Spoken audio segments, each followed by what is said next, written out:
살다 보면 사람이기에 실수도 하고 잘못도 할 수 있습니다. 그래서 우리는 어려서부터 진심으로 사과하는 법을 배우고 잘못을 뉘우치며 반복되지 않도록 배우며 성장해 나갑니다. 최근 가수 영탁과 예천양조의 일이 점점 전입 가경으로 가고 있는데요. 실제로 일어난 일들은 점점 다르게 각색되고 각자 믿고 싶은 대로 흐르고 있는 듯합니다.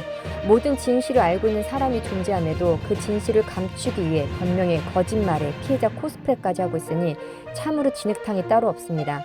이전 영상들에서 보시면 아시겠지만 영탁과 예천양조는 모델 재계약 불발을 놓고 입장차를 보이기 시작했습니다.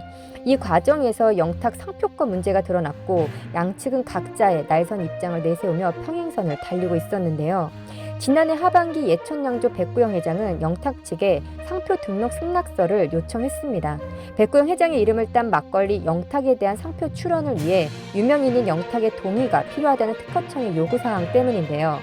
이에 영탁 측은 정중히 거절했다며 상표권 논의를 지속해오다 결렬된 것이라고 주장했으나 예천양조는 영탁 측 대리인 모친인 2020년 8월 11일 예천양조의 등록 승낙서를 받고서 출원만 되어 있고 등록이 안 된 것을 알고 일주일 후인 2020년 8월 19일 공인으로서 몰래 법무법인을 통해 상표 출원을 했다고 관련 내용 입장을 밝혔으며 이에 따라 계약기간에 상표를 출원하는 행위는 상표법 제34조 1항 20호에 위배되는 위법행위라고 말했습니다.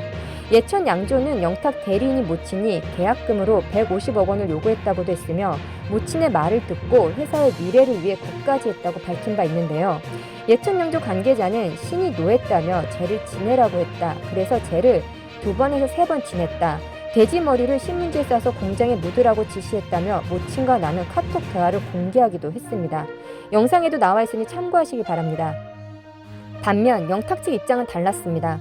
모친을 협상에 끌어들인 것은 예천양조다. 모친에게 지역, 연고 등으로 접근하고 친분을 쌓아 협상 파트너로 끌어들였다며 아들이 모델로 있는 회사에 해를 입힐 부모는 없다. 모친이 영탁 상표권을 몰래 출원 신청했다고 하는 예천양조 측의 주장도 허위다고 강조했습니다. 또 예천양조 측은 자신들의 요구에 따라 상표권 협상을 하지 않으면 가수 영탁의 이미지에 큰 손상을 입게 할 것이고 이를 통해서 영탁은 사회에서 매장당하게 될 것이라고 공갈 협박했다. 더욱 심각한 것은 60대 후반의 영탁의 모친에게 직접 전화를 하여 아들의 인생이 망가지게 될 수 있으니 예천양조가 규정하는 조건에 따라 상표권 협상에 임하라는 공갈 협박을 했다고 형사 고소로 대응하겠다며 예천양조에게 알렸다고 하는데요. 공갈 협박 관련 내용은 유튜버 연예 대통령 이진호님 영상 중 예천양조 영탁 엄마 협박 노치록 영상을 시청하시고 여러분들이 직접 판단하시길 바랍니다.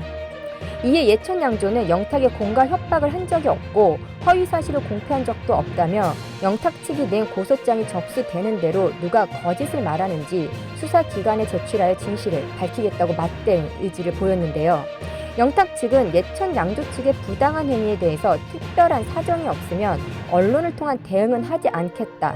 주중에 고소장 제출이 완료되면 안내할 것이며 그 후 수사기관과 법원의 결정에 대해서만 안내를 할 것이라며 법의 판단을 받겠다고 강조했습니다. 이제껏 그 어떤 대응도 하지 않고 있던 영탁 측에서는 유해라가 나서 언론을 통한 대응은 하지 않을 것이며 법의 결정에 대해서만 안내하고 법의 판단을 받겠다고 강조했다는 게 참으로 석연찮다는 생각을 해봅니다.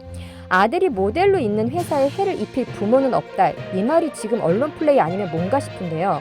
모든 것을 부정한다 해도 팩트는 영탁 대리인 자격으로 60대 아무것도 모르시는 모친께서 100억 넘는 돈을 예천양조 측에 요구한 것은 사실이고 그에 따른 명확한 근거 자료를 예천양조 측이 메모장이든 A4 용지 등 영탁 모친께서 직접 자필로 작성한 자료를 받았다는 것입니다. 그러한 사실이 아무것도 모르는 60대 모친이어서 아들이 모델로 있는 회사에 해를 입힐 부모는 없는 거라서 그 사실이 달라지진 않습니다. 심지어 회사에 굿을 지시한 것도 분명한 사실입니다. 다시 한번 언급하지만 아들이 모델로 있는 회사에 해를 입힐 부모는 없다는데 그 어떤 무속인도 돼지 머리를 신문지에 싸서 땅에 묻는 것이 잘 되게 하려는 아주 좋은 죄라고 말하는 이가 없다는 것이죠. 그렇게 아들을 생각해서 회사에 해를 입힐 생각이 없으셨던 부모님께서 예천양조에게 100억이 넘는 금액을 요구하고 거기에 그 어떤 무속인도 좋은 죄라고 말할 수 없는 돼지머리 관련 지시사항은 그 누구도 납득할 수 없는 사실이라는 것입니다. 유에라 측은 본 사건의 본질은 영탁의 이미지로 급성장한 기업이 모델 계약 재협상 등에서 실패하자 영탁 측을 비방하며 영탁의 이미지를 실추시키려는 것, 그 이상도 이하도 아니다라고 했는데요. 예천 양조가 바보도 아니고 위에서 유에라가 말한 것처럼 예천 양조에 돈을 벌게 해준 가수 영탁에 대해 예천 양조가 영탁 이미지를 실추시킬 이유가 있을까요? 이것이야말로 상식적으로 생각할 수 있는 사람이라면 예천 양조 측에서 이득도 없는 무모한 일을 할 것이라 생각하지 않을 텐데요. 이제껏 예천 양조가 가수 영탁에 대해서 말한 내용은 유에라 측처럼 법을 내세워 법으로 해결하겠다는 내용보다는 가수 영탁과 함께 성장하고 싶었으나 불발된 계약이 영탁 측이나 영탁 팬들이 말하는 내용과는 다르다는 사실을 언급했으며 예천 양조가 성장하는데 영탁이 일조한 부분에 대해서 감사하다는 말 또한 잊지 않았으며 다만 지금의 분쟁이 어떠한 이유에서든지 왜곡되지 않고 올바르게 알려지길 바란다는 의미였습니다. 계약 불발의 원인이 무엇 때문인지 제대로 알지 못하는 영탁 팬들의 팬심이 예천 양조를 악덕 기업으로 이미지를 실추시켰으며 거기에 불매운동까지 부추기면서 예천 양조를 통해 생계를 이어가는 사람들까지도 위협했기 때문에 예천 양조는 지금의 사태를 묵인할 수 없어 세상으로 드러낸 것입니다. 유에라 측이 내놓은 입장과 반박 내용을 보자면 그 무엇도 이해되지 않는 내용으로 그저 대형 로펌을 이용해서 진실을 왜곡하려는 것으로밖에는 안 보입니다. 유에라 측이 예천 양조 측에 반박하는 모든 내용에는 진실이 담겨있지 않습니다. 그저 사실을 왜곡하려는 언론 플레이만이 가득하다는 느낌이 들어 상당히 불쾌해지는 기분마저 듭니다. 다시 한번 세 가지 팩트는 첫 번째, 아무것도 모르는 60대 노모가 영탁 대리인 입장으로 예천 양조 측에 100억이 넘는 금액을 요구했다는 것. 두 번째, 그 어떤 무속인도 좋은 죄라고 생각하지 않는 돼지머리를 신문지에 싸서 땅에 묻는 죄를 지시했고 예천 양조 측은 그것을 지시에 따랐다는 것. 세 번째, 상표권 계약 기간에 상표를 출원하는 행위는 상표법 제34조 1항 20호에 위반되는 위법 행위를 아무것도 모르는 60대 모친과 박영탁님과 그의 아버님까지 함께 저질렀다는 것입니다. 이에 영탁님은 전혀 몰랐다고 하셨는데 상표 출원을 위해서는 인감증명서가 반드시 필요한 서류임에도 본인의 의사결정 없이 진행할 수 없는 일인데 그렇다면 본인이 모르는 상표권을 저명한 인사라서 확인도 안 하고 특허청에서 내준 것일까요?